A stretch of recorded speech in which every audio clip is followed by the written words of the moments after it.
Bismillahirrahmanirrahim. Elhamdülillahi Rabbil alemin. Və salatu və selamu alə Rasulina Muhammed və alə alihi və sahbihi əcmain. Əmmə ba'du. Deməli, oruç dərslərimizə davam edirik. Bugünkü dərsimiz isə inşallah qeyd etmək istədiyimiz məsələlərdən orucda niyyətin rolu. Yəni niyyət nədir? Yəni niyyət nə vaxt olmalıdır? Ümumiyyətlə niyyət orucda necə rol oynayır?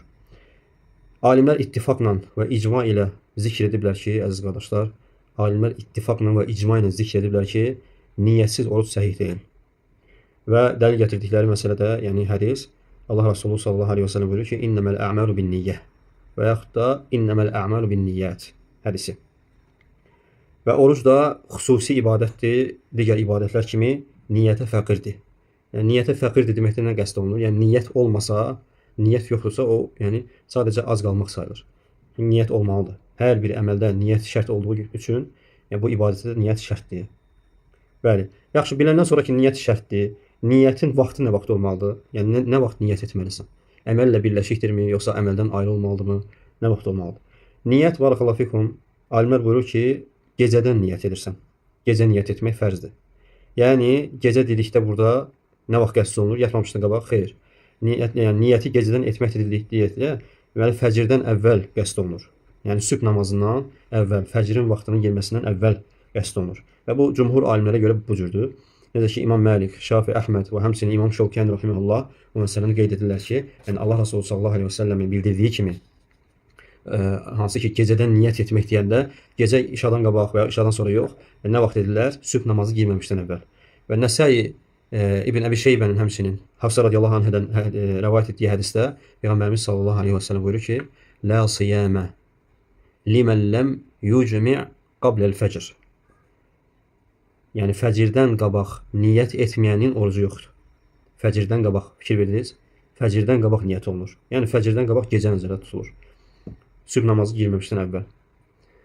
Bəli, və həmçinin burada qeyd etmək istədiyim məsələlərdən biri bildikdən sonraki niyyət gecədən olunur, gecə qəsd fəcrdən qabaq və bu niyyətin hər gün təzələnməsi vacibdir, yoxsa Ramazan girəndən bir dəfə niyyət etmək kifayətdir. Kifayətdirmi? Və bu alimlər arasında geniş ixtilaf olmuş bir məsələlərdəndir, qardaşlar.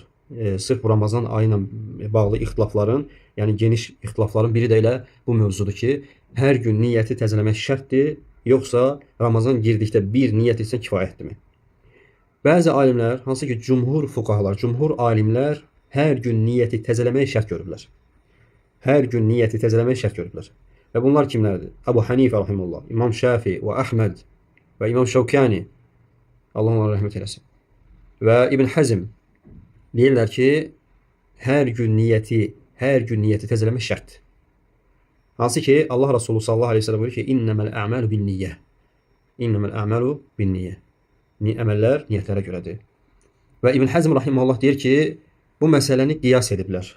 Nəyə qiyas ediblər? Necə ki hər namaza niyyət gərəklidirsə, eləcə də oruc tutmağa da hər günün ayrı orucu var. Yəni sən necə ki 5 vaxt namazda necə eləyirsən? Namaz cins birdir, eləmi? Yəni eyni cinsli ibadətlərdir. Namaz içərisinə zöhrdə girir, əsrdə girir, yəni 5 vaxt namaz. Hər namazın ayrı, məsələn bir insan səhər durub fəcr namazına niyyət etsə mücərrəd olaraq, bütün namazları o niyyətlə qıla bilər? Cavabı ki, xeyr. Hər namazın özünün ayrıca niyyəti var. Çünki biz niyyəti öyrədəndə dedik ki, niyyət var, adəti ibadətdən ayırır. Niyyət var, ibadəti ibadətdən ayırır. Tamam? Niyyət var adəti ibadətdən, niyyət var ibadəti ibadətdən ayırır. Adəti ibadətdən ayıran niyyət hansıdır? Məsələn, biri var insanın istidən, yəni istilənərək yuyunması, bir də var qüsl olması. Və bu iki şey fərqləndirən nədir? İnsanın niyyət etməsidir. Bir də var ibadəti ibadətdən ayıran hansıdır? Məsələn, zöhr namazı ayrıdır, əsr namazı ayrı niyyətlə qılınır. Və İbn Həzm rahimehullah demək istəyir ki, bu nə cür belədirsə bu ibadətlərdə, baxmayaraq ki, namaz eyni ad olduğuna görə, amma fərqli deməli zöhr ayrı, əsr ayrı olduğu kimi. Hər namazın özünün niyyəti var. Eləcə də oruc da bu cürdür. Məsələn, bugünün niyyətinlə sabahki orucu tuta bilməzsən. Sabahki oruc üçün də ayrıca niyyət etmək lazımdır. İkinci qism alimlər isə deyirlər ki, bir niyyət kifayət edir. Ramazandan girdinsə, yəni Ramazana girdinsə, sən artıq hər dəfə, yəni imsaka qalxmağın, sahura qalxmağın elə kifayət edirsən, bu əzmin kifayət edir ki, sən artıq niyyətlisən. Bir dəfə aldınsa, etdinsə niyyəti Ramazan yerində oruç tutmağa və salam. Artıq sən niyyət etmiş sayılırsan. Və bu da İmam Məlik rahimehullah, müasirlərdən İbn Useym rahimehullah və demək olar ki, müasir alimlərdən çoxsu bu görüşdədir. Və Şeyx Fawzan hafizehullah və bu görüşdədirlər alimlər. Vallahu Teala aləm, yəni bizim ümumiyyətlə elm əhlinin arasında da yayılmış məşhur görüşdür ki, yəni bir niyyət kifayət eləyir. Doğrusunu Allah bilir. Bəli. Və bu biz bildik ki, yəni vacib olan oruçda gecədən niyyət edilir. Vacib olan oruç hansılardır? Ramazan orucu, nəzir orucu, qəza orucu və s. Yəni bu oruçlarda nədir qardaşlar? Gecədən niyyət etmək şərtdir. Gecədən də qəsd fəcrdən qabaq. Yaxşı, bir də var nafilə oruçlar. Nafilə oruçlarda niyyətin vaxtı nə vaxtdır? Elm əhli buyurur ki, nafilə orucu tutmaq istəyirsənsə, məsələn buna daxildir 13, 14, 15 ağ günlərin orucu və yaxud da ki, yəni istənilən, yəni fərzlərdən başqa istənilən oruçlar, Aşura gününün orucu və digər oruçlar. Və bu oruclar üçün niyyət etmək, gecədən niyyət etmək şərt deyil. Gecədən niyyət etmək şərt deyil qardaşlar. Cumhur alimlər bu görüşdədirlər. Hənəfilər, Şafi və Əhməd zikr olunur ki, nədir? Nafilə orucunu gecədən niyyət etmək şərt deyil. Müslimin rivayət etdiyi hədisdə Ayşə radiyallahu anhadan gəlir ki, Allah Nəbisi sallallahu aleyhi ve sellem dəxələ aleyyən Nəbi sallallahu aleyhi ve sellem zətə yevmin fəqal. Allah Resulü sallallahu aleyhi ve sellem Ayşə anamız deyir ki, bir gün deyir, mənim yanıma daxil oldu və dedi, hələ indəkə şey, hələ indəkum şey, sizdə yəni yemək üçün nəsə varmı? Fəqulnə lə, dedi ki, xeyr. Ya Resulullah, qalə fə inni idən saim. Yəni mən nəyəm? Orucam. Əgər yeməyə heç nə yoxdursa, mən orucam. Və bu da bəzi sahabələr də bu cür edərdilər. Hansı ki, Əbu Dərdə radiyallahu anhu deyir ki, yəni biz də yəni nafilə oruc, əgər evdə yeməyə heç nə olmazdısa, biz nafilə orucuna niyyət edərdik. Bəli. Yəni bu ona dəlalət edir ki, Peyğəmbər sallallahu əleyhi və səlləmin elə bu hədisi nafilə orucuna gündüz və yaxud da ki, deməli günün istənilən saatı niyyət etmək olar. Yalnız orada xaric olan bəzi məqamlar var. Məsələn, gün boyu ac olub, sadəcə yəni məğribə yarım saat falan qalmış, sən niyyət edib, bu cür yox. Amma məsələn, gündüzdən əvvəl və yaxud da əsr vaxtı, zöhrdən sonra, zəvaldan əvvəl, zəvaldan sonra, yəni niyyət etmək olar istənilən vaxt. Bəli. Və elm əhli buyurur ki, yəni gündüz vaxtı nə vaxtı? Dediyim kimi, zəvaldan əvvəl və yaxud da ki, sonra nafilə orucuna niyyət etmək olar. Əgər heç nə yeyib içməyibsə, bu şərtdir. Çünki insan məsələn səhər durub nəsə yeyibsə, gündüz o və yaxud da axşama yaxın o deyə bilməz ki, mən çoxdan da yemək yeməmişəm, mən oruçdur, niyyətim oruçdur. Xeyr. Şərt odur ki, səhərdən, yəni fəcr qapanandan, yəni fəcr girəndən indiyə kimi sən və yaxud da günortaya kimi və yaxud da əsrə kimi heç nə yeyib içməmisən qardaş. Heç nə yeyib içməmisənsə bu halda nafilə orucuna niyyət edə bilərsən. Nafilə orucuna niyyət edə bilərsən. Hansı ki, İmam Əhməd, Şafi, İmam Səvri, Həsən bin Salih, İbn Teymiyyə rahimehullah özünün Məcmu fətavasında və İbn Hüseyn rahimehullah yəni bu məsələni zikr edirlər. Bəli. Düzdür, burada bəzi iradlar var, hansı ki, bəzi alimlər bununla razılaşmırlar. Yəni cümhura müxalif olurlar. Deyirlər ki, həmçinin nafilə orucu üçün də gecədən şərtdir. Yəni burada Peyğəmbər sallallahu əleyhi və səlləmin soruşması, deyirlər ki, onsuz da Allah Rəsulu onda oruçluydu. Sadəcə soruşurdu orucunu pozmaqdan ötürü. Çünki indi qarşıda gələcək, əgər yemək təklif olunarsa, o zaman nafilə orucu pozmaq olar. Və bunun da halları var. Yəni hər dəfə bunu eləmək olmaz. Bu yəni görüşü gətirirlər və deyirlər ki, yəni bu nafilə ibadətləri üçündə gündüz yox, gecədən yəni nə etməlidir? Niyyət olmalıdır. Lakin cümhur alimlərinin rəyi daha racihdir, tərcih olunan görüşdür. Nafilə orucları üçün gündüzdən ibadət, yəni niyyət etmək olar.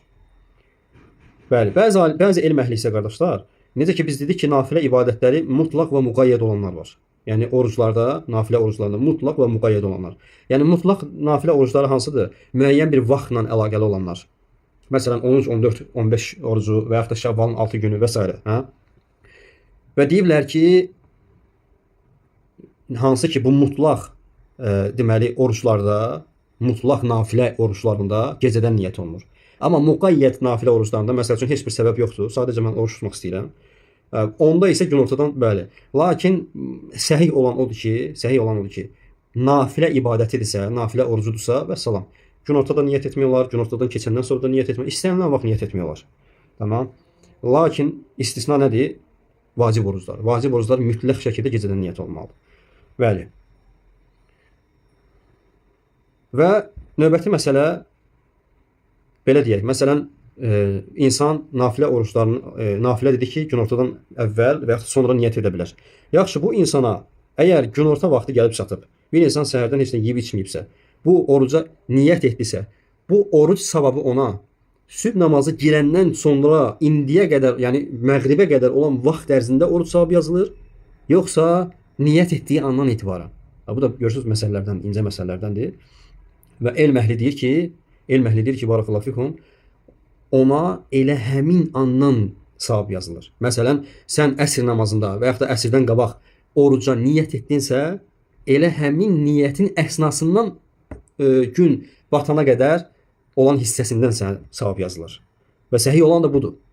Çünki sənin əvvəlki vaxtların, məsələn, zöhrdə niyyət etmisənsə nafilə orucuna, zöhrə qədər sən niyyətsiz olmusan əslində. Və zöhrdən sonra məğribə qədər olan vaxt ərzində sən oruclusan və ona sənin nədir? Ona görə savab yazılır. Hansı ki, bunu Həmbəlilərdən Məvardi rahimehullah və həmçinin İbn Teymiyyə rahimehullah özünün Şərhül Umdə əsərində, Kitab-ı Siyamda qeyd eləyib. Müasirlərdən İbn Bəz və İbn Hüseyn rahimehullah və gətirdikləri, istidlal etdikləri dəlil də innəməl a'malu bin-niyyə. İnnəməl a'malu bin-niyyə. Yəni əməllər niyyətlərə görədir. Yəni o deməkdir ki, niyyət etdiyin anda ibadətdə sayılırsan. Əgər niyyətsiz keçirdiyin anlar üçün isə nədir? Sən o anda ibadətdə olmamısan. Və ona görə də nə oldu? Günorta niyyət etmisənsə, günortadan bəri gün batana qədər sən ibadətdə sayılırsan və savab da o andan etibarən yazılır. Vallahu Teala aləm. Bəli. Növbəti məsələ niyyətdə tərəddüd edən. Nə deməkdir niyyətdə tərəddüd edən? Yəni bir insan düşünün, deyir ki, görəsən sabah oruç tutum yoxsa yox. Bu insan tərəddüddədir. Qərar verə bilmir ki, mən oruç tutum yoxsa yox. Və bu tərəddüdü sabaha qədər davam edir. Hətta o tərəddüd üzərinə oruca başlayıb. Hələ də o vaxt girənə qədər də. Yəni o insan tərəddüddədir, görəsən tutum yoxsa yox, görəsən tutum yoxsa yox. Və alimlər, elm əhli deyir ki, o insanın orucu batildir.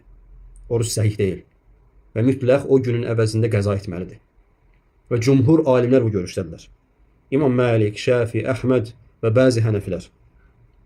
Və bu orucun, yəni bu cür tərəddüd etmək, orucun sihhət şərtinə ziddir. Orucun sihhət şərti nədir, qardaşlar? Yəni insanın niyyətli olması, niyyətində cəzimli olması, yəni tərəddüd olmaması. Əgər niyyətdə tərəddüd varsa, cümhur alimlərə görə o günün orucu səhih deyil. Yəni nə etməlidir? Orucu qəza etməlidir. Bəli. Və tərəddüd dedik ki, nədir? Tərəddüd niyyət şərtinə zərər vurur. Onu nəfi edir. Necə ki, İbn Hüseyn rahimehullah buyurmuşdur. Bəli. Və niyyətin davamlı olması. Niyyətin davamlı olması. Növbəti məsələ. Ramazanda orucu pozmağa bir insan niyyət edərsə. Məsələn, insan deyək ki, günortaya çatıb artıq və yaxud da günün hansısa bir saatında insanlarla niyyət edib, niyyəti oruç tutmaq olub, səhihdir, şərt yerindədir, artıq başlayıb oruca və günün hansısa hissəsində orucu pozmağa niyyət etdi bu adam. Niyyət etdi ki, mən orucu pozmaq istəyirəm. Hətta alimlər, elm əhli deyir ki, heç bir şey yeyib içməsə belə orucu batildir. Mücərrəd niyyətini korladana görə. Mücərrəd niyyətini korladana görə. Və qəza etməli və o gün heç nə yeməməlidir. Yəni iftara qədər yeyib içməkdən uzaq durmalıdır. Və əgər bir insan qeyd elədik ki, orucu pozmağa niyyət edərsə və bunun üçün səbəb varsa, məsələn, səbəb nə ola bilər? Xəstəliyi. Məsələn, qorxarsa ki, o xəstəlik səbəbi ilə həlak ola bilər. Və o insan neynir? Sadəcə qəza etməlidir. Oruç tutdu və sonra hiss elədi ki, yəni bu oruç tutmaq onun üçün zərər vurur və deməli bu qorxudan dolayı orucunu pozmağa niyyət etdi. Və bu insan sadəcə oruc bitdikdən sonra o günün əvəzinə başqa bir gün qaytarmalıdır. Lakin əvvəldə qeyd etdiyimiz heç bir səbəb olmadan orucu pozmağa niyyət edən adam həmin gün orucu qəza etməklə yanaşı həmin gün iftara qədər heç nə yeməməlidir. Heç nə yeməməlidir. Amma hansısa bir səbəbdən dolayı buna niyyət edən insan isə axşama qədər yeyib içə bilər. Onda bu şərt nədir? Yoxdur. Və bunu da alimlərdən İmam Məlik, Əhməd və Şafi və İmam Nəvavi, İbn Həzm və müasirlərdən İbn Hüseyn rahimehullah qeyd etmişlər. Bəli. Və qeyd edirlər ki, alimlər orucu pozmağa mücərrəd insanın niyyət etməsi, heç nə yeyib içməsə belə orucu batil edir. Çünki Allah Resulü sallallahu əleyhi və səlləmin hədisi "İnneməl a'malu bin-niyyə." Həqiqətən əməllər niyyətlərə görədir. Və oruc İbn Semin rahimehullah necə buyurur ki, oruc niyyətdir. Əgər kəsməyə niyyət etdisə, artıq oruc batil olur. Məsələn namaz kimi. Biz namaz mövzusunu keçəndə nə dedik? Bir insan namazdan çıxmağa niyyət etdisə, yəni əzm etdisə, qərarı artıq namazdan çıxmaqdırsa, artıq o insanın namazı yoxdur. Və oruc da bu cürdür. Əgər sən oruca mücərrəd niyyət etdinsə, vəssalam, mən orucum yoxdur artıq, mən orucu pozuram, qəti qərarımdır, heç nə yeməsəm belə artıq orucun batildir. Bəli. Və ona görə İbn Qudamə rahimehullahın çox gözəl bir qayda var. Bunun inşallah yaxşı diqqət yetirək və bu qaydanı inşallah sizə deyim. İbn Qudamə rahimehullah buyurur ki: "Li'annal asla i'tibarun niyyeti fi cemi' ecza'il ibadə, haqiqatan və hukman." Və bu sözü yadınızda saxlayın. Haqiqatan və hukman. ولكن لما شق اعتبار النية حقيقة وحكما اعتبار بقاء حكمها وهو ألا ينوي قطعها فإذا نواه زالت النية حقيقة وحكما. İbn Qudamə rahimehullah deyir ki, çünki yəni niyə görə insan sadəcə orucu pozmağa niyyət etməklə orucu batil olur? Deyir ki, çünki əsas qayda budur ki, ibadətin bütün cüzlərində həqiqətən və hökmən, həm də hökmən etibar qazanır. Niyyət həqiqətən və hökmən etibar qazanır. Lakin bu qorunması çətin olduğuna görə hökmən qalması ilə kifayətlənmişdir. Və ibadəti kəsməyi niyyət etmədiyi müddətcə niyyət davam etmiş sayılır. Əgər kəsməyə niyyət etsə, bu zaman həm həqiqətən, həm də hökmən aradan qalxar. İndi əslində belə çətin oldu, indi inşallah izah edəcəm. Baxın, İbn Qudamə rahimehullah nə demək istəyir? Yəni niyyət, bir insanın ibadət üçün niyyət etməsi, o niyyət həm həqiqətdə gerçəkləşir, həm də hökmdə.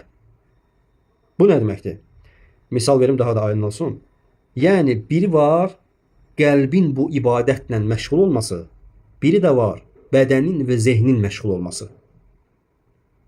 Qəlbin ibadətlə məşğul olması həqiqətən adlanır, bədənin və zehnin məşğul olması hökmən adlanır. Və İbn Qudamə rahimehullah demək istəyir ki, sən əgər ola bilsin ki, iki hissədən ibarət oldu. Həqiqətən hökmən. Həqiqət qəlbdədir, hökm bədəndə və zehindədir ibadət. Hə? Bu ikisi də niyyətlə bağlıdır. Baxın, məsələn, qəlbdə olan niyyət, biz dedik ki, həqiqətən olmasıdır. İbn Qudamə rahimehullah deyir ki, bu həqiqətən olan, yəni qəlbdə olan o niyyət, ola bilsin ki, bunu saxlamaq çətin olsun. Məsələn, insan ola bilsin ki, xuşulu ibadəti yerinə yetirə bilməsin. O niyyəti yaddan çıxartsın. Bu ola bilər. Və şəriət buna görə səni neynəmir? İlzəm eləmir. Ki, mütləq o həqiqətən və hökmən bir yerdə olmalıdır. Yəni, bədən və zehinlə qəlb bir yerdə olmasını şərt qoşmuyubdur. Elə olsa bizim heç bir namazımız qəbul olmaz. Niyə görə? Əgər bu həqiqətən və hökmən şərt olsaydı, sən namazı həm qəlbən, həm bədənən xuşulu qılmalıydın. Eləmi? Çünki Allah, baxın, alimlər ona görə elm əhli deyir ki, Allah Teala deyir ki, فَوَيْلٌ لِلْمُصَلِّينَ الَّذ۪ينَ هُمْ عَنْ صَلَاتِهِمْ سَاهُونَ. Onlar namazlarından xəbərsizlər. Yəni namazlarından səhlənkar olarlar. Baxın, əgər elm əhli deyir ki, orada an yerinə fi hərfi cəri işlənsəydi, yəni Allah Teala desəydi ki, fi salatihim sahun, yəni namazların içində səhlənkardılar. Subhanallah. Yəni heç xuşu əhlindən başqa heç kimin namazı qalmazdı. Subhanallah. Yəni bu həmən qəlbdəki olan o niyyət, o xuşu, qardaşlar, həqiqətən adlanır. Tamam? Və bu həqiqətən olanı Allah Teala bizə ilzam eləməyib. Bu Allahın bizə rəhmətidir ki, bəzən insan oruclu olduğunu unudur. Kim oruç tutan da orucun iftarına qədər xuşulu özünü, yəni qəlbən o ibadətə hiss edə bilər ki, çox az insan. Çox az insan. İstirahət edirsən, övladlarla məşğul olursan, işə gedirsən, qəlb ayrılır, aydındır və bu həqiqətən deməkdir. Və İbn Qudamə deyir ki, şəriət bunu sənə ilzam eləməyib ki, birdən o həqiqətin niyyəti, yəni qəlbdəki niyyəti aradan qalxsa, sənin ibadətin batil olar. Lakin hansına ilzam edib şəriət? Hökmən olana, yəni hökmü olana, bədəndə və zehində olan niyyətə, qəlbdə olan yox. Əgər bədəndə və zehində olan niyyət kəsilərsə, o zaman ibadət batil olur artıq. Çünki insan nəyə niyyət eləmiş olur? Yəni o bədəndə və zehində olan ibadətdən artıq uzaq olmasına niyyət etmiş olur. Və o niyyəti kəsdirsə, artıq nədir? İbadət batildir. Bəli. Ona görə də ibadətdə niyyətin davam etməsi həqiqətən deyil, hökmən əsas götürülür. Və şeyxin buradakı, İbn Qudaymə rahimehullah buradakı qəsdi budur. Vallahu Teala aləm. Və kimin bu barədə başa düşmədiyi sualı varsa, inşallah dərsdən sonra qeyd eləsin indi öz yanında. Dərsdən sonra sual versin. Tamam, devam edirik. Növbəti məsələ, insan əgər niyyəti pozmaqda tərəddüd edərsə, Ramazan orucudur, yəni bu insan azm yəni qəti qərar vermir ki, mən orucu pozacağam. Sadəcə tərəddüddədir, pozum yoxsa yox. Və bu insanın alim elm əhli deyir ki, orucu pozulmaz. Yəni insan əgər tərəddüd edərsə, oruclu ola ki, mən orucu pozum yoxsa yox, qəti qərar vermədikcə, qətiləşdirmədikcə, yəqinləşdirmədikcə nədir? O insanın orucu pozulmaz. Və alimlərdən Əbu Hanifə, Şafi və Əhməd, müasirlərdən İbn Seymin rahimehullah. Və İbn Seymin rahimehullah buyurur ki, kim pozmağa tərəddüd edərsə, alimlər ixtilaf ediblər bu barədə. Bəzilər deyir ki, batil edir. Çünki bir şeydə tərəddüd etmək qətiliyi zədələyir. Bəziləri isə nə deyirlər? Tərəddüd pozmur, qəti qərar vermədikcə. Və İbn Seymin rahimehullah sözünə davam edir ki, məndə olan racih görüş də qüvvətinə görə budur ki, qəti qərar vermədikcə oruca təsir etmir. Və doğrusunu Allah bilir, tərcih edilən görüş də budur. Yəni kim Ramazanda orucun pozulmasına, yəni qətiləşdirməsə, sadəcə tərəddüddədir. Görürsən pozum yoxsa yox, pozum yoxsa yox. Qəti qərar vermədikcə orucu batil olmaz. Bəli. Və növbəti məsələ iftarla bağlı olan bəzi ədəb qaydaları. Bəli. Buyurur ki, iftarı tezləşdirmək. Nədir iftarı tezləşdirmək? Yəni günəş batdısa iftarı tezləşdirmək. Yəni burada qəsd o deyil ki, günəş batmamış yeyib içmək. Xeyr. Günəş batdısa, əmin oldunsa, ara vermədən artıq yeməyə başlamaq. Ara vermədən yeməyə başlamaq. Və bu cümhur alimlərə görə deməli sünnət olan, müstəhəb olan rutab xurması var. İnşallah onun yəni şəklini atacağım kanala. O rutab xurması ilə iftar etməsi insanın müstəhəbdir. Rutab xurması ilə iftar etməsi müstəhəbdir. Və bu yoxdursa, alimlər buyurur ki, adi xurma ilə və o da olmasa su ilə iftar etmək müstəhəbdir. Və iftarın tezləşdirməsi barəsində Buxari Müslimin rivayet etdiyi hədisdə Səhl ibn Sa'd radiyallahu anh deyir ki, Peyğəmbər sallallahu aleyhi və səlləm buyurdu ki, la yazalun nasu bi xeyrin ma accelul fitra. Yəni insanlar xeyir içində olarlar iftarı tezləşdirdiyi müddətcə. Və bəzi insanlar görürsən ki, iftarın vaxtıdır. Yəni iftara məsəl üçün deyək ki, azana artıq saniyələr qalır. Qalxıb ki, dəstəmaz alır. Və azan oxunur, bu hələ dəstəmaz alır. Və yaxud da başqa şeylərlə məşğuldur. Və yaxud da qalxıb namaz qılır. Yəni bu şeylərdən çəkinmək. Yəni hər bir hikmət nədir? Hər dəfə bunu təkrar edir. Hikmət odur ki, hər şeyi öz yerinə qoymaq. Hikmət hər şeyi öz yerinə qoymaq. Və ona görə hər bir şey öz yerində daha fəzilətlidir, qardaşlar. Hər bir şey öz yerində daha fəzilətlidir. Sünnət sənə, Allah Resulü sallallahu aleyhi və səlləmin sünnəti sənə o iftar məqamında xeyirli insan olmağa təşviq edirsə və bu fəzilətdir və bu anda sənə ən fəzilətlisi olan o iftar süfrəsində o iftarı sən gözləməyindir. Baxın nə cür deyir sallallahu aleyhi və səlləm. Başqa bir hədisdə Abu Davud və Əhmədin rivayet etdiyi hədisdə Abu Hureyradan gəlir ki, radiyallahu anhu, la yazalu dinu zahiran ma accelən nasul fitra li'annel yahudu və nəsara yuəxxirun. Allah Resulü buyurur ki, sallallahu aleyhi və səlləm, insanlar iftarı tələsdirdikcə, yəni iftarı tez etdikcə din qalib gələcək. Subhanallah, fikir verin. Nəyi nəyə bağladı Allah Resulü sallallahu aleyhi və səlləm. Və sonra buyurur ki, çünki Yahudi və Xristiyanlar iftarı gecikdirirlər. Yəni hətta bu məsələdə belə, yəni küfr əhlinə nə var? Onlara müxalif olmaq var. Ona görə böyük fəzilətdir. İftar əgər azan yaxınlaşdırsa, otur süfrəyə. Əgər işin varsa, sadəcə bir xurma atsan belə sən bu hədisin altına daxil olmuş olursan inşallah. Və ondan sonra qalxıb işini görə bilərsən. Bu fəziləti yetər ki, əldən vermə. Xüsusən də Ramazan ayında. Bəli. Və həmçinin bu barədə, yəni iftarı tezləşdirməyin sünnət olması barədə İbn Rüşd, İbn Dəqiq Əl-İd rahimehumullah icma nəql etmişlər. Bəli. Və növbəti məsələ qələbətü zan. Yəni insanın zənni yəqinə yaxın olduğu müddətcə, yəni yəqinlik yoxdur, sadəcə elə zənn edirsən ki, yəqinə daha yaxındır. Bu qələbətuz zan ilə iftar etməyin hökmü barəsində. Və 4 məzhəb alimləri qardaşlar ittifaqla deyirlər ki, qələbətuz zan ilə iftar etmək icazəlidir, yəqin olmadıqca. Bu nə deməkdir? Deyək ki, əlinizdə heç bir vasitələr yoxdur. Yəni saat və yaxud da azan vaxtları, telefon, belə şeylər yoxdur və siz sadəcə müşahidə ilə günəşin çıxması və yəni günəşin batması ilə iftar edirsinizsə, əgər günəş görünmürsə, deyək ki, artıq iftar vaxtına yaxındır və hava buludludur deyək ki, və bunu müşahidə edə bilmirsinizsə, qələbətuz zan ilə, yəni öz ictihadınızla, zənninizlə sizin orucunu açmağınız icazəlidir. Və bunu 4 məzhəb ittifaqla deyiblər. Və hansı ki, İmam Buxar rahimehullahın Əsmə bint Əbu Bəkr radiyallahu anhədən gətirdiyi bir hədis var. Və deyir ki, əfdarna alə ahdin nəbi sallallahu aleyhi və səlləm yevmə qaymin thumma tala'atiş şəms. Və buyurur ki, Peyğəmbər sallallahu aleyhi və səlləmin zamanında, yəni bizlə bir yerdə olarkən, biz iftar etdik. Hansı ki, nə vaxt iftar etdik? Havada bulud var idi. Hava nə idi? Yəni günəşi görmürdük batmağına.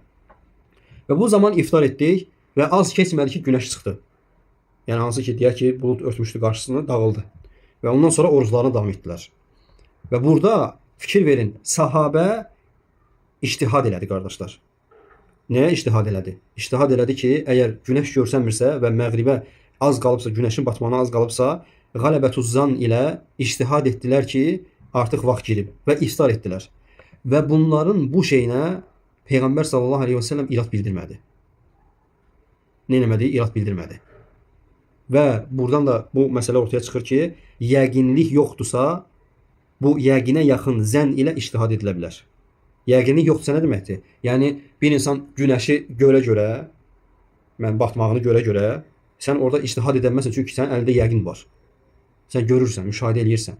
Və o yəqin yoxa çıxmadıqsa, yəni şərt nədir? O günəşin görsənən o yumrusu batmadıqsa. Çünki ola bilsin ki, əsas götürülür o günəşin yumrusu var qardaşlar. Onun batmasıdır. O batdısa artıq nə olur? Məğrib girmiş sayılır və iftar edə bilərsən Allahın izni ilə. Ola bilsin ki, o yumrusu batdıqdan sonra o işıqlı olsun hava. Yenə də fərq etmir. Artıq vaxt girmiş sayılır. Çünki şərt nədir? O yumrusunun itməsidir. Bəli. Və növbəti məsələ sahur. Elm əhli buyurur ki, sahur etmək müstəhəbdir. Sahur etmək həm biz sünnətin növlərində keçmişdik ki, sünnət var. Sözlü sünnət, sünnət var, əməli sünnət. Və Peyğəmbər sallallahu aleyhi və səlləmin bu sahur məsələsi həm sözlü sünnətidir, həm də əməli sünnətidir, feili sünnəti. Hansı ki, Buxar Müslimin rəvayət etdiyi hədisdə Ənəs bin Məlikdən gəldi ki, radiyallahu anhudan Allah nəbisi sallallahu aleyhi və səlləm buyurdu: "Təsahharu fə innə fis-suhuri barakə." Sahur edin, həqiqətən sahurda bərəkət var. Və həmçinin alimlərdən İbn Munzir, Qadi İyad və İbn Qudamə rahimehullah və bunlar icma nəql edirlər ki, sahur etmək müstəhəbdir, vacib deyil. Və sahurun bərəkətli olması, yəni sahur niyə görə bərəkətlidir qardaşlar? Sahurun bərəkəti sünnətə tabe olmaq. Yəni sən Allah Resulü sallallahu aleyhi və səlləmin sünnətinə tabe olursan, bərəkət var. Kitab əhlinə müxalif olmaq, çünki kitab əhli sahur etmirdi. Ondan sonra ibadətlərdə qüvvət əldə etmək bərəkətdəndir. İnsan gün boyu qüvvət əldə edir sahur etdikdə. Fəallığın artması, baxırsan ki, insan nə olur? Yəni sahur etdinsə, bədəndə qüvvət olduqca sən fəal olursan, yorğun olmursan. Bərəkət var. Və həmçinin aclığın səbəb olacağı pis əxlaqın qarşısını almaq. Nə deməkdir bu? Bəzi insanlar var ki, ac olanda əsəbi olurlar. Yəni belə insanlar var və əsəbləşəndə istər-istəməz yəni o əxlaq ədəb şeylərindən çıxa bilirlər. Və ona görə də sahurda bərəkət var. Əgər edərsənsə, o pis əxlaqın qarşısını almış olursan. Və həmçinin sahurda bərəkət var. Sədəqəyə vasitə ola bilərsən. Məsələn, sənin yediyin yeməkdən sahurdan başqasına da təklif edə bilərsən. Və həmçinin sahurda bərəkət var. Cəmaatla bir yerdə yemək sünnətdir, müstəhəb əməldir və s. Sahur etməyin hikməti isə, qardaşlar, alimlər 2 hikmət qeyd edirlər ki, onlardan birincisi ibadətə yardım edir. İbadətə yardım etməsidir. Yəni gün boyu, məsələn, bəzi vaxtlarda olur ki, oruc ibadəti saatlarla davam edir. Məsələn, 10 saat, elə yer var 12 saat, elə yer var 18 saat hətta davam edən yerlər var. Və sahur etmək sən nə edir? O ibadətə yardım edir, hikmətdir. Və ikincisi isə kitab əhlinə müxalif olmaqdır. Hansı ki, onlar kitab əhli sahur etmirdi. Müslimin rəvayət etdiyi hədisdə Amr ibn Aslan gəlir ki, radiyallahu anhudan Allah nəbisi sallallahu aleyhi ve sellem buyurur ki, Faslu ma beyne siyamina və siyam əhl-i kitab əklətus səhur və yaxud da ki, əklətus səhər. Allah Nəbisi sallallahu aleyhi ve sellem buyurur ki, bizimlə kitab əhlinin orucunu ayıran şey sahur yeməyidir. Yəni onlar sahur etməzdilər. Müsəlmanlara isə Allah Taala'nın rəhmətidir ki, bizlərə nə edib? Sahur nemətini verir. Və növbəti məsələ sahuru gecikdirmək. Yəni fəcr vaxtı girməmiş bitirmək. Yəni fəcr vaxtının girdiyi zaman, azan eşidənə qədər sahur etmək. Və Buxari Müslimin rəvayət etdiyi hədisdə Ənəs radiyallahu anh deyir ki, Zeyd bin Səbit deyir ki, Allah Resulü sallallahu aleyhi və səlləmlə birlikdə sahur etdik. Sonra namaza qalxdıq. Və Ənəs soruşur ki, nə qədər vaxt ərzində idi bu? Və Zeyd bin Səbit deyir ki, 50 ayə miqdarı qədər. 50 ayə miqdarı qədər. Yəni burada bəzi məsələlər var, hansı ki, yəni buradakı qəsd nədir qardaşlar? Bəzi insanlar nə edirlər? Xüsusən yəni bəzən görürsən ki, bu şeylər bidət əhlindən ortaya çıxır. İmsak vaxtı adı ilə azana 15 dəqiqə, 20 dəqiqə qalmış şərt qoyurlar ki, yeyib içməyi bitirin. Və bu hədisə əsaslanırlar. Bu hədisə əsaslanırlar. Və deyirlər ki, həmin bu Allah Resulü sallallahu aleyhi və səlləmin 50 ayə miqdarı qədər idi. Burada götürürlər ki, yəni sahuru bitirdikdən namaza qalxdıqları an qəsd olunur. Və yaxud da azan verildiyi an qəsd olunur. Əslində xeyr, bu belə deyil. Alimlər burada yəni qeyd edirlər ki, buradakı məsələ, yəni sahurla Allah Resulü azanın verilməsi arasında olan, yəni Allah Resulü sallallahu aleyhi və səlləm yəni sahur edərdi, azana qədər bu qədər məsələ. Yəni 15 dəqiqə, 20 dəqiqə sahur edirdi Allah Resulü sallallahu aleyhi və səlləm. Yəni 50 ayə miqdarı bu qədər eləyir. Buradan qəsd o deyil ki, sən o 20 dəqiqə qalmış saxlamalısan. Xeyr, başqa bir hədisdə necə ki, başqa yollarla səhiləşdirilmiş bir hədisdir. Allah Resulü sallallahu aleyhi ve sellem buyurur ki, İzə səmi'a əhadukum ən-nida vəl-ina alə yedihi fələ yada'uhu həttə yaqdi hacətəhu minhu. Allah Nəbisi sallallahu aleyhi ve sellem buyurur ki, sizdən biriniz azanı eşitdiyi zaman əlində bir qab olarsa, o qabı yerə qoymasın. Hətta özünün ehtiyacı olanı götürənə qədər. Hətta özünün ehtiyacı olanı götürənə qədər. Diqqət edək burada. Bu hədisi bəzi alimlər, bəzi elm əhli deyir ki, bu hədis zəifdir. Lakin vallahu teala aləm, muhaddislər qeyd edirlər ki, hədis alimləri bu hədis səhihdir qardaşlar. Və burada qəsd olunan odur ki, məsələn bir insan yerdə süfrənin üzərində və yaxud da indi harda yemək yeyilirsə, stolun üstündə qoyulmuş bir su var və yaxud da ki, yemək var. İndi qəsdi izah edəcəm ki, Allah Resulü sallallahu aleyhi ve sellem nə demək istəyir? Baxın, o məsələn azan verildiyi anda artıq sənə icazəli deyil ki, əlini atıb stolun üstündən götürəsən və sonra içəsən. Artıq sənin orucun batıl olur və sən o günün əvəzində başqa günü qəza etməlisən. Qəsd olunan sənin əlində qalandır qardaşlar.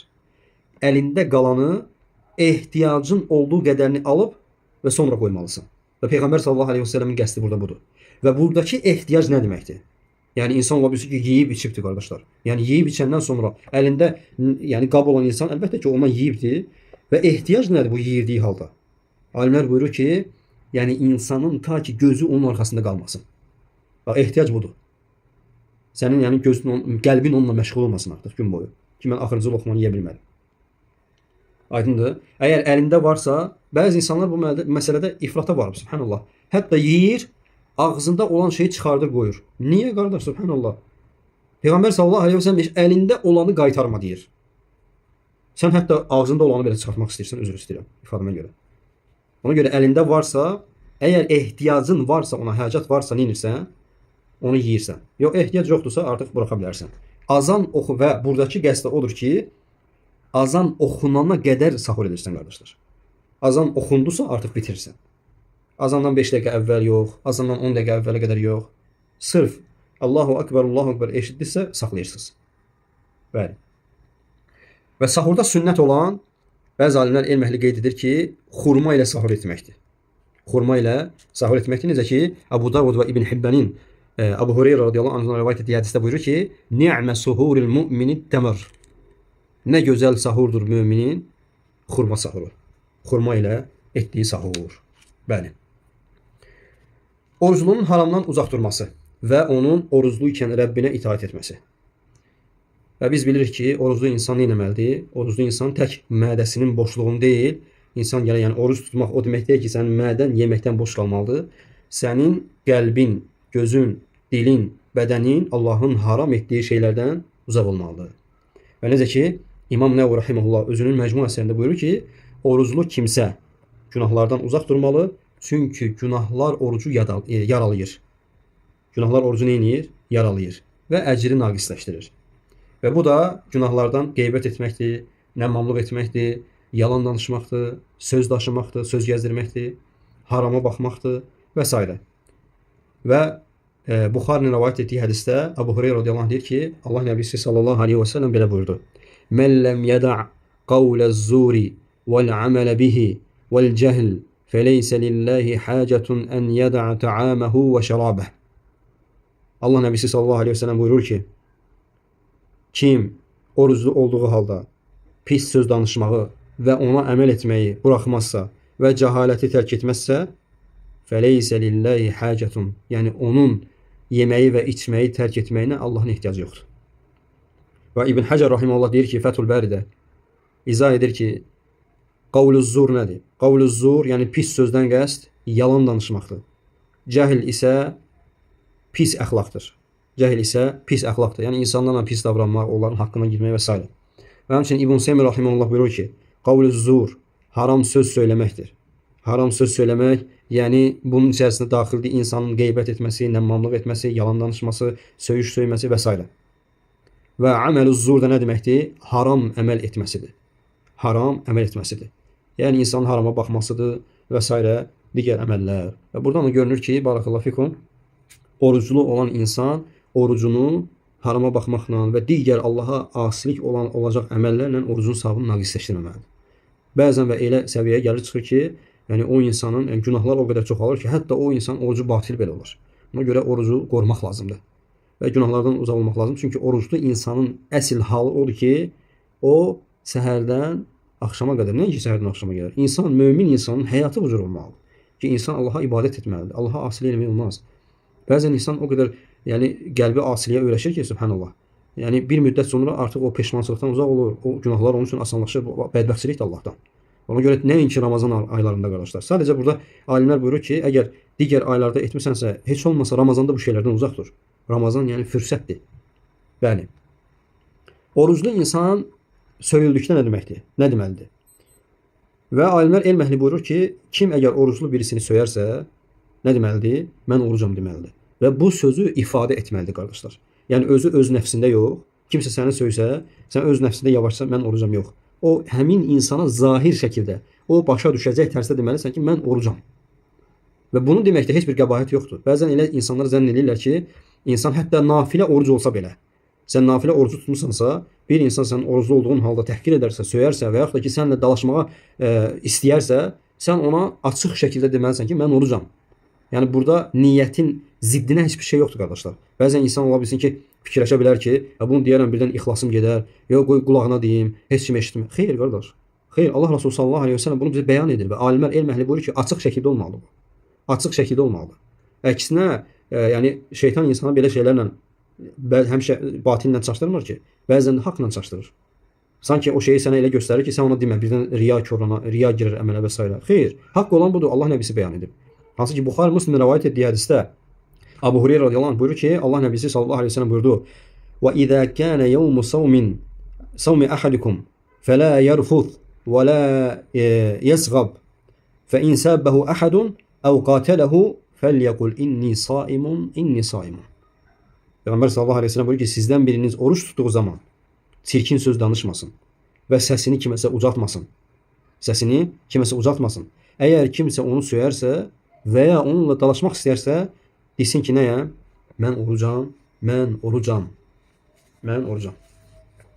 Və buradan alimlər qeyd edirlər ki, yəni bu zahir açıq şəkildə olmalıdır. Və İbn Seymiyyə rahimehullah bəzi burada məsələlər gətirir ki, yəni buradakı mən orucam deməyin, yəni insanın əslində acizliyin yox, sadəcə onu bildirir ki, sən əslində bu cavabı verə bilərdin, şəriət sənə icazə verdiyi şeydə sadəcə Allaha ibadət etməyin buna mane olmuşdur. Bəli.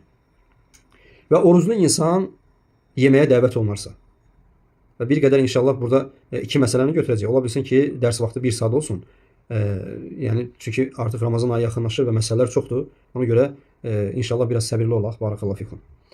Oruclu yeməyə dəvət olunarsa, burada iki hal var. Nafilə orucu və vacib orucu. Nafilə orucu olanda hal başqadır. Vacib orucu tutduğun halda yeməyə dəvət olunarsansa başqadır. Və qardaşlar, elm əhli buyurur ki, insan istər nafilə orucu tutmuş olsun və ya fərz orucu tutmuş olsun, yeməyi dəvət edən insana mən orucam deməsi vacibdir. Yəni eləməlisən. Sən kimsə orucu iftara çağırırsa, yəni yeməyə çağırırsa belə deyək, yanında oturmusan və yaxud da kimsə zəng edib evdə oturmusan və sənə dəvət edir ki, tək yeməyə yox, o orucu batil edəcək şeylərə dəvət edirsə, yeyib içməyə çağırırsa, çaya çağırırsa və s. dəvət edirsə, sən ilk növbədə üzərinə düşən deməlisən ki, mən orucam. Sən deməlisən ki, mən orucam. Lakin alimlər burada bildirirlər ki, əgər sən nafilə orucu tutmusansa, mən orucam dedikdən sonra sənə yeməyə dəvət edən insana sənin icabət etməməyin, qohumluq əlaqəsinin korlanmasına və yaxud da ki, o insanın əziyyətinə səbəb olacaqsa, məsələn, ola bilsin ki, insan səhərdən axşama qədər çalışıb ki, səni nəsə hazırlasın və sən də nafilə orucu tutmuşsan.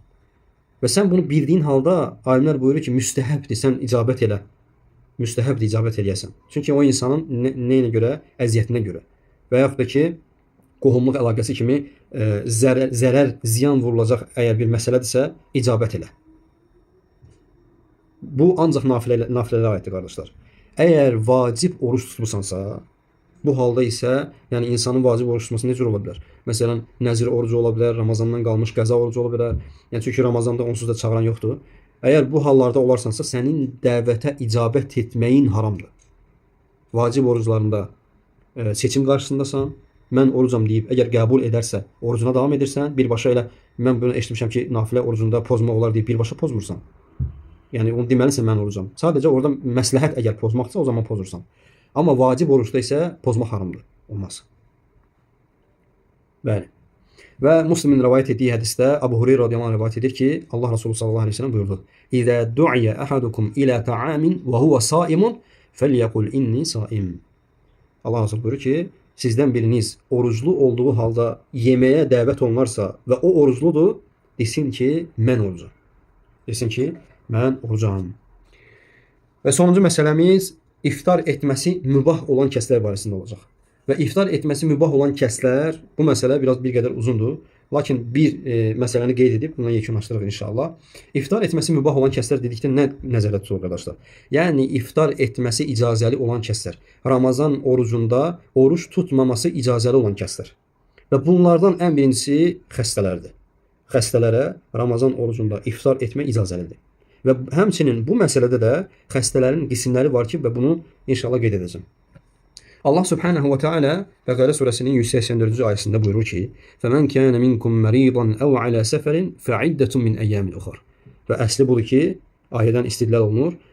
Sizdən kim xəstə və səfərdə olsa, tutmadığı günlərin əvəzinə başqa günləri oruç tutsun. Fikir verdinizmi? Məridan, əgər xəstə olarsa. Və bu barədə İbn Həzm, İbn Qudamə, İmam Nəvavi, İbn Teymiyyə rahimehullah, Şeyxülislam icma nəql edirlər ki, insan əgər xəstə olarsa, onun üçün iftar etməsi mübahdır. Və bunun bəzi hədləri var, qardaşlar. Yəni xəstəliklərin hədləri var və buna görə də hökmlər dəyişir. Diqqətli olaq. Və bu çox mühüm məsələdir. Birinci məsələ, oruclu olduğu halda xəstəlik ona artarsa, yəni xəstəliyi artarsa. Məsələn, bir insan xəstədir, o qəti bilir ki, zənnən yox, ola bilsin yox. O bilir ki, əgər oruç tutsa, bu birinci insan halıdır. O bilir ki, əgər oruç tutsa, xəstəliyi artacaq. Və onun üçün məşəqqət olacaq, çətinlik çəkəcək. Və bu insana iftar etməsi mübahdır, icazəlidir. Və bu terminlərə diqqət edin ha. İndi sonda da inşallah deyəcəm nəyə görə. İftar etmək icazəlidir. Və Allah Subhanahu wa Ta'ala buyurur ki: "Fəmən kânə minkum məridan əv alə səfərin fə'iddətun min əyyəmin uxar yuridullahu bikumul yusra və la yuridu bikumul usr." Allah sizin üçün çətinlik yox, asanlıq istəyir. Və cümhur alimlər bu görüşdədir ki, əgər kim oruç tutub xəstəliyi artarsa və ya məşəqqət, çətinlik, ağırlıq olacaqsa, iftar etməsi icazəlidir. və cümhur alimlər bu görüşdədir. İmam Abu Hanifə, Malik və Əhməd. İkinci xəstənin halı oruç tutduğu halda ona mütləq şəkildə zərər gələcək və o insanın həlak olma qorxusu var. Və bu insana iftar etmək vacibdir. Dediyim kimi diqqət eləyək. Birinci xəstənin halında dedi ki, icazəlidir. Lakin ikincidə həlak qorxusu var. Buyurdu ki, elm əhli buyurur ki, iftar etmək vacibdir. Oruç tutmaq icazəli deyil. Fikir verin. Və bunu cumhur alimlər, İmam Malik, Əbu Hanifə, Şafi və Əhməd istidlal edirlər Allah Taala'nın Nisa surəsi 29-cu ayədən "Və la taqtulu enfusakum." Özünüzü öldürməyin. Və həmçinin bu ayədən istidlal edən sahabənin də görüşünü Peyğəmbər sallallahu aleyhi və səlləm təsdiqləmişdi. Hansı ki, Amr ibn As radiyallahu anhu, Allah ondan razı olsun, soyuqda qusul almağı tərk etdi. Soyuq havadan dolayı qusul almağı tərk etdi. Və Peyğəmbər sallallahu aleyhi və səlləm onun bu ictihadını iqrar etdi. Bu ayəyə əsasən "Və la taqtulu enfusakum." Özünüzü yəni öldürməyin. Və həmçinin oruclu halda həlak olacağından qorxan insan, ciddi zərər dəyəcəyindən qorxan insan nə edir?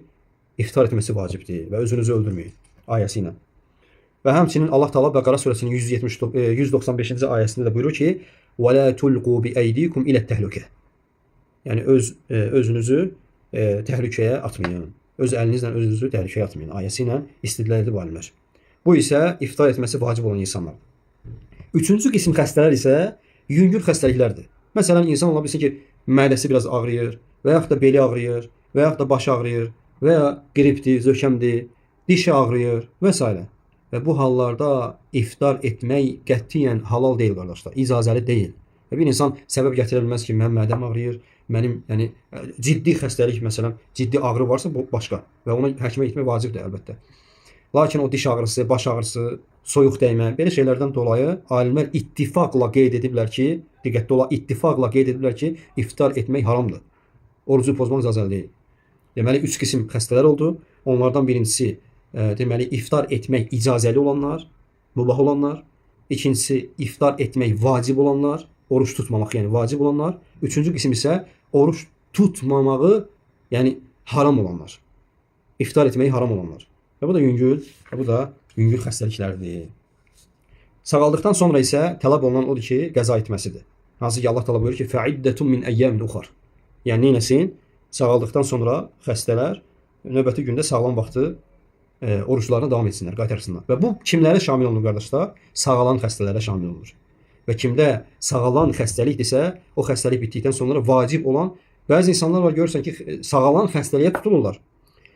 Ramazanda oruç tutmur və son həmin elə Ramazan ərəfəsində də nə edir? İftar verir. Subhanallah, bu batildir yəni. Sən əgər Ramazandan sonra sağalmaq ehtimalın və oruç tutmaq ehtimalın varsa, sən o yedizdirdiyin sadəcə sədəqədir qardaş. Sən hələ də boynundan o vacibat getməyib. Ona görə insan bu mənada Allahdan qorxmalıdır. Sən onsuz da qiyamət günü Allaha cavab verəcəksən. Belə şeylər etmək olmaz, çəkinmək lazımdır. O kəslərə şamil edir ki, yəni insan yedizdirə bilər. O kəslərə şamil edir ki, o insanın xəstəliyi yəni davamlı şəkildə olan xəstəlikdir. Yəni bu insan sağalma ehtimalı yoxdur. Məsələn, insanlar var ki, şəkər xəstəsidir, onu yeməsə mümkün deyil və yaxud da ki, mədəsi xəstədir, ciddi xəstəlikdir, yeməsə mümkün deyil və s. Bu cür sağalmayan xəstəliklərdə isə o insan oruç tutmur. Necə ki, qoca kişi və yaşlı qadına da bu hökm aiddir. Allah Taala Bəqərə surəsinin 184-cü ayəsində buyurur ki: "Və alellezine yutiqunehu fidyetun ta'amu miskin." Yəni o kəslərin üzərinə ki, onlar hər gün üçün bir miskini, yəni kasıbı yedizdirirlər. Və Allah Teala aləm və elhamdülillahi rabbil alamin.